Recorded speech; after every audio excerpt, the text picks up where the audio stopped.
Pakiusap ko sa DPWH, huwag po ninyo kayong magtatayo.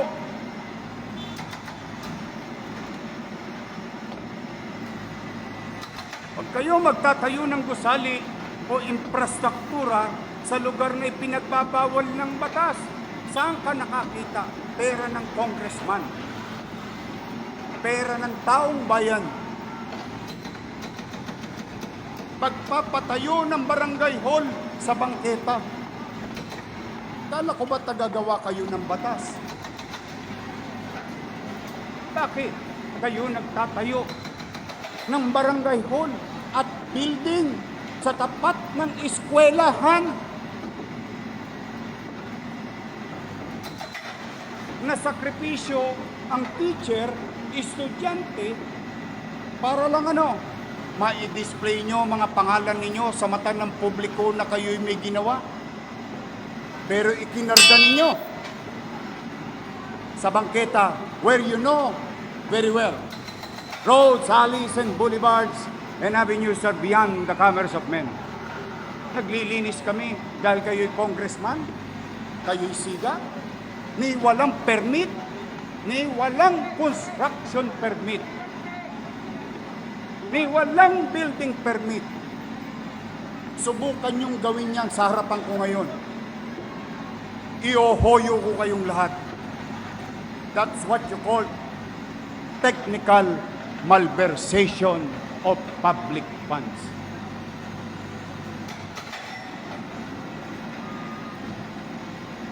Diyan sa 5th District, kalsada, gagawa nyo ng building sa gitna? Sisira na ba ulo ninyo? Noong panahon na yun, dahil takot sa inyo ang mayor, dito sa Maynila, there is a new sheriff in town. Kaya sa ating kapwa kawani na naglilingkod sa DPWH, we want progress, we want development, but we put and utilize our resources sa mga bagay na kapakipakinabang sa ating kababayan na hindi nakakapamerwisyo ng kapwa at komunidad. Kaya po, muli, panawagan ko yan. And, mind you, Konseho ng Maynila, bakit kayo nagpapagamit ng lupain ng lungsod ng Maynila sa congressman na wala naman kayong MOU or Memorandum of Understanding? Aren't you required to do so? Tayo ang tagabantay, taga-subasta, taga-bili, taga-gamit, taga-pangalaga ng ari-arian ng lungsod, hindi congressman. Masyado ng abusado ang mga ilang individual. Bagay, kumisan, tama yung sinabi ng mga nakatatanda sa atin. Ang langaw, pag tumuntong sa ibabaw ng kalabaw, ang pakiramdam niya, mas malaki pa siya sa langaw at sa kalabaw. Pakiusap ko sa DPWH, huwag po ninyo kayong magtatayo.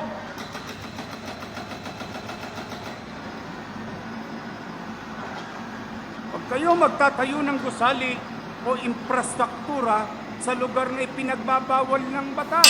Saan ka nakakita? Pera ng congressman. Pera ng taong bayan. Pagpapatayo ng barangay hall sa bangketa. Kala ko ba tagagawa kayo ng batas? Bakit kayo nagtatayo ng barangay hall at building sa tapat ng eskwelahan? Nasakripisyo ang teacher, estudyante, para lang ma-display nyo mga pangalan ninyo sa mata ng publiko na kayo'y may ginawa. Pero ikinarga ninyo sa bangketa where you know very well roads, alleys, and boulevards and avenues are beyond the commerce of men.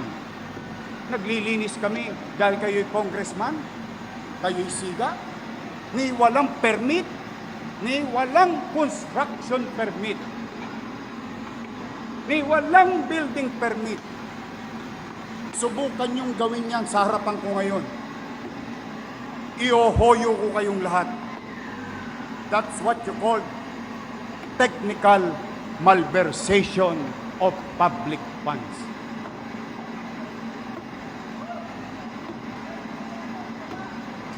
Diyan sa 5th District, kalsada, gagawa nyo ng building sa gitna.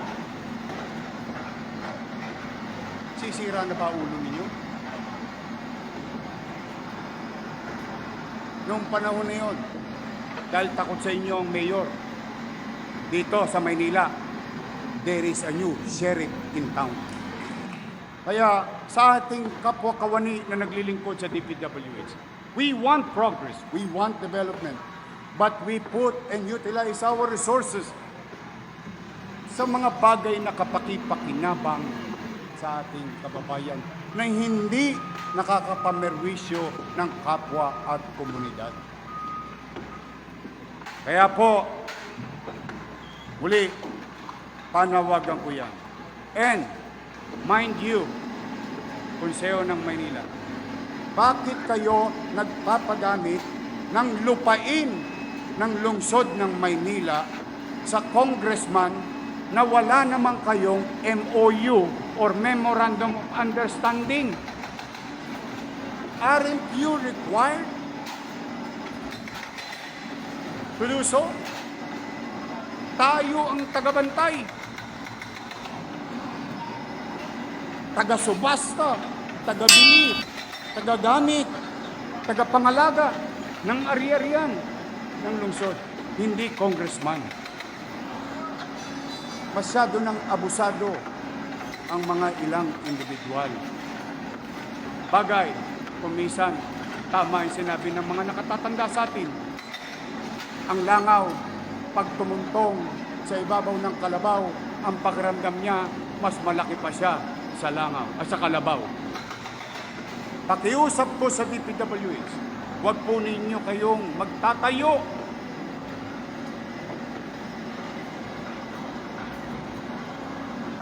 Huwag kayong magtatayo ng gusali o infrastruktura sa lugar na ipinagbabawal ng batas. Saan ka nakakita? Pera ng congressman. Pera ng taong bayan. Magpapatayo ng barangay hall sa bangketa. Kala ko ba tagagawa kayo ng batas? Bakit kayo nagtatayo ng barangay hall at building sa tapat ng eskwelahan na sakripisyo ang teacher, estudyante, para lang ma-display nyo mga pangalan ninyo sa mata ng publiko na kayo'y may ginawa. Pero ikinarga ninyo sa bangketa where you know very well roads, alleys, and boulevards and avenues are beyond the commerce of men. Naglilinis kami dahil kayo'y congressman, kayo'y siga, ni walang permit, ni walang construction permit, ni walang building permit.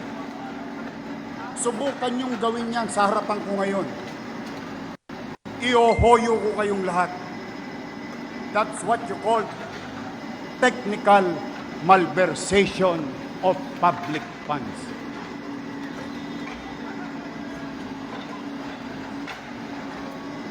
Diyan sa 5th District, kalsada, gagawa nyo ng building sa gitna. Sisira na ba ulo ninyo? Noong panahon na yun, dahil takot sa inyo ang mayor, dito sa Maynila, there is a new sheriff in town. Kaya sa ating kapwa kawani na naglilingkod sa DPWH, we want progress, we want development, but we put and utilize our resources sa mga bagay na kapakipakinabang sa ating kababayan na hindi nakakapamerwisyo ng kapwa at komunidad. Kaya po, huli, panawagan ko yan. And, mind you, Konseho ng Maynila, bakit kayo nagpapagamit ng lupain ng lungsod ng Maynila sa congressman na wala naman kayong MOU or Memorandum of Understanding? Aren't you required to do so? Tayo ang tagabantay, taga-subasta, taga-bili, taga-gamit, taga-pangalaga ng ari-arian ng lungsod, hindi congressman. Masyado nang abusado ang mga ilang individual. Bagay, kumisan, tama yung sinabi ng mga nakatatanda sa atin.